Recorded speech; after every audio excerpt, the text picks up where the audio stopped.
बिस्मिल्लाहिर्रहमानिर्रहीम। अस्सलाम वालेकुम एवरीवन। इससे पहले वाली वीडियोस में हम लोगों ने एक्सरसाइज 1.5 तक कंप्लीट कर लिया हुआ है। अगर आप लोगों ने अभी तक हमारा चैनल सब्सक्राइब नहीं किया तो काइंडली प्लीज़ हमारा चैनल ज़रूर सब्सक्राइब किया करें। इससे इंशाअल्लाह वल अज़ीज़ आपके जो मैथ के रिलेटेड जितने भी प्रॉब्लम्स हैं वो सारे ख़त्म हो जाएंगे। अभी इंशाअल्लाह हम 10th का मैथ भी स्टार्ट करने वाले हैं। तो अगर आप लोगों ने पिछले वाली वीडियोस नहीं देखी तो काइंडली पहले वो देखें ताकि आपका पिछले वाला जो कॉन्सेप्ट है वो क्लियर हो। अगर वो आपका कॉन्सेप्ट क्लियर है तो इस वाली वीडियो में आज इंशाल्लाह हम एक्सरसाइज 1.6 का क्वेश्चन नंबर 1 करेंगे। क्वेश्चन नंबर 1 उसने दो मेथड से बोला हुआ है, मैट्रिक्स इन्वर्जन मेथड और क्रेमर्स रूल। इस वाली वीडियो में ये जो क्वेश्चन है क्वेश्चन नंबर 1 का सेकंड पार्ट हम करेंगे मैट्रिक्स इन्वर्जन मेथड से। ठीक है, ये देखें मैट्रिक्स इन्वर्जन मेथड है। तो मैट्रिक्स इन्वर्जन मेथड से जब हमने करना है तो अगली वीडियो है वो हम करेंगे क्रेमर्स रूल से। ठीक है जी, सो लेट्स गेट स्टार्टेड। ये हमारे पास सिस्टम ऑफ लीनियर इक्वेशन दिया हुआ है जी। ठीक है, 2x + y = 3 और 6x + 5y = 1। ठीक है जी, यहाँ पे देखें लीनियर इक्वेशंस का मतलब ये है कि जो वेरिएबल है वेरिएबल की पावर 1 होनी चाहिए। वेरिएबल की पावर कितनी होनी चाहिए? 1। यहाँ पे देखें x की पावर भी 1 है, y की भी 1 है, यहाँ पे भी x की 1 है और y की 1 है। तो इस इक्वेशन को जिसमें वेरिएबल की पावर 1 होती है, डिग्री 1 होती है, उसको हम लीनियर इक्वेशन कहते हैं। ठीक है, ये सिस्टम है। सिस्टम का मतलब है एक से ज़्यादा इक्वेशंस हैं। ठीक है जी, अच्छा इसको हमने करना है मैट्रिक्स इन्वर्जन मेथड से। तो स्टार्ट करते हैं जी। सबसे पहला स्टेप है हमारा step 1, writing in matrix form. जब हम मैट्रिक्स फॉर्म में लिखेंगे AX = B, तो AX = B बन जाएगा। ठीक है जी, ये हमारा मैट्रिक्स इन्वर्जन मेथड है। इसमें हम लोग क्या करते हैं, AX = B लिखते हैं। ये आगे मैं एक्सप्लेन करता हूँ कि A क्या है, X क्या और B क्या है। A जो है ये देखें, A हमारा है कोएफिशिएंट मैट्रिक्स, ये वाला। ये आपको पता है जो वेरिएबल के साथ मल्टीप्लाई हो रहे होते हैं ये वाले, इनको हम क्या कहते हैं? कोएफिशिएंट्स कहते हैं। जो पहला मैट्रिक्स A है ये हमारा बनेगा कोएफिशिएंट्स का मैट्रिक्स, उसको हम A कहते हैं। आगे X है, X में आप लोग वेरिएबल्स लिखते हैं। पहला वेरिएबल X है ये देखें, और सेकंड क्या है? Y। तो आपने सिर्फ दोनों वेरिएबल्स लिख दिए। सेकंड इक्वेशन में भी ये दोनों ही है ना, X और Y, तो इसलिए हमने X और Y ही लिखना है X मैट्रिक्स में। अच्छा जी, जो B है, जो B मैट्रिक्स है, इसमें इक्वल टू की दूसरी साइड पे, दोनों इक्वेशंस की इक्वल टू की दूसरी साइड पे जो भी हमें वैल्यूज़ दी हुई हैं वो हमने B मैट्रिक्स में उठा के लिख लेनी है। 3 मैट्रिक्स हो गए हैं आपके पास। ये देखें, A कोएफिशिएंट्स वाला, X जो है वो वेरिएबल्स वाला है, और B जो है वो इक्वल टू की दूसरी साइड पे जो कॉन्स्टेंट्स हैं उनका। मैट्रिक्स इन्वर्जन मेथड कहता है AX = B, यानी X जो है ये A जो X इधर अकेला रह जाएगा, A यहाँ पे इधर आके इन्वर्स हो गया, A इन्वर्स × B। तो X किसके इक्वल कह रहा है? A inverse × B। मतलब ये है कि A का पहले इन्वर्स लेंगे, फिर B से उसको क्या कर देंगे? मल्टीप्लाई कर देंगे।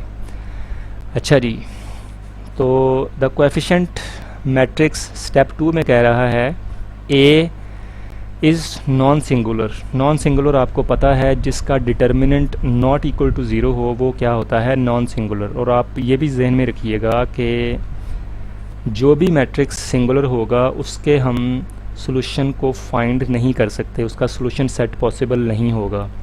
तो अगर मैट्रिक्स सिंगुलर है देन हम उसका इन्वर्स फाइंड नहीं कर सकते, और अगर इन्वर्स फाइंड नहीं कर सकेंगे तो दैट मीन्स उसका सॉल्यूशन यानी x और y की वैल्यूज़ हम फाइंड नहीं कर सकेंगे। अच्छा जी, यहाँ पे डिटर्मिनेंट लेते हैं A का। A वो कह रहा है नॉन सिंगुलर है। अभी देखते हैं कि नॉन सिंगुलर है या नहीं। डिटर्मिनेंट लिया, इसको डिटर्मिनेंट ब्रैकेट्स में लिखा ये A को। ठीक है, तो ये देखें 2 को हमने मल्टीप्लाई किया 5 से, और इस 6 को मल्टीप्लाई किया हमने 1 से। तो ये क्या बन जाएगा? माइनस। ये दरमियान में क्या आ जाएगा? माइनस आ जाएगा। ठीक है जी, आगे चलते हैं। 2 5 10 हो गया, और 6 × 1 कितना आ गया? 6। तो 10 में से 6 हमने निकाला तो 4। अब ये देखें कि 4 not equal to 0, so determinant equal to 0 नहीं है, दैट मीन्स ये नॉन सिंगुलर है। ठीक है, नॉन सिंगुलर है तो आगे हम सॉल्व करेंगे। यहाँ पे जो पहला पार्ट है इसी क्वेश्चन का, वहाँ पे ए जो है इसका डिटर्मिनेंट आता है 0, दैट मीन्स ए सिंगुलर है वहाँ पे। ठीक है, तो इसलिए उसका सोल्यूशन सेट पॉसिबल नहीं है। स्टेप 3 में कह रहा है x is equal to A inverse into B. A inverse के लिए for A inverse we have to take adjoint of A का हमें एडजॉइंट लेना पड़ेगा। ठीक है, इनवर्स के लिए आपको पता है एडजॉइंट लेना पड़ता है। एडजॉइंट ऑफ ए, एडजॉइंट जो होता है यहाँ पे हम इन दोनों की वैल्यूज़ चेंज करके लिख देते हैं। ठीक है, और इन दोनों के हम साइन चेंज करके लिख देते हैं। ठीक है जी, तो ये एडजॉइंट आ गया। यहाँ पे मैंने 2 था उसकी जगह 5 लिख दिया, यहाँ पे 5 था उसकी जगह मैंने 2 लिख दिया। ये 6 और 1 जो थे ये दोनों प्लस के थे, यहाँ पे एडजॉइंट में दोनों माइनस के हो गए हैं। ठीक है जी, अब A inverse is equal to adjoint of A over determinant of A. अब डिटर्मिनेंट आपको पता है कितना आया, 4 है।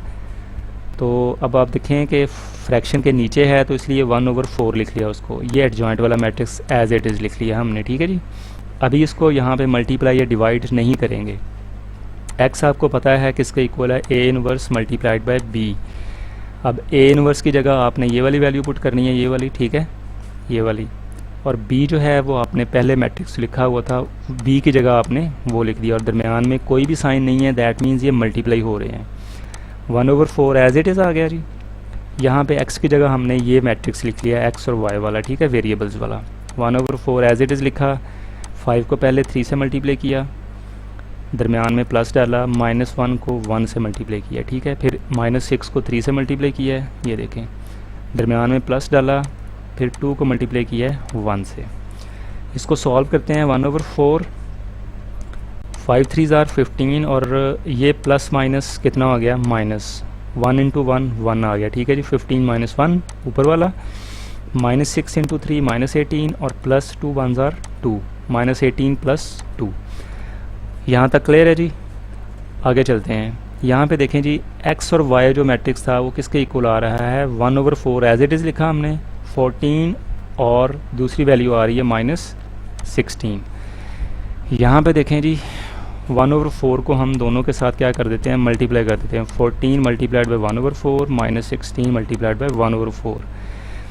ये आपको पता है कि मैट्रिक्स के बाहर जो भी लिखा होता है मैट्रिक्स के अंदर सारी की सारी एंट्रीज से हम उसको क्या करते हैं, मल्टीप्लाई करते हैं।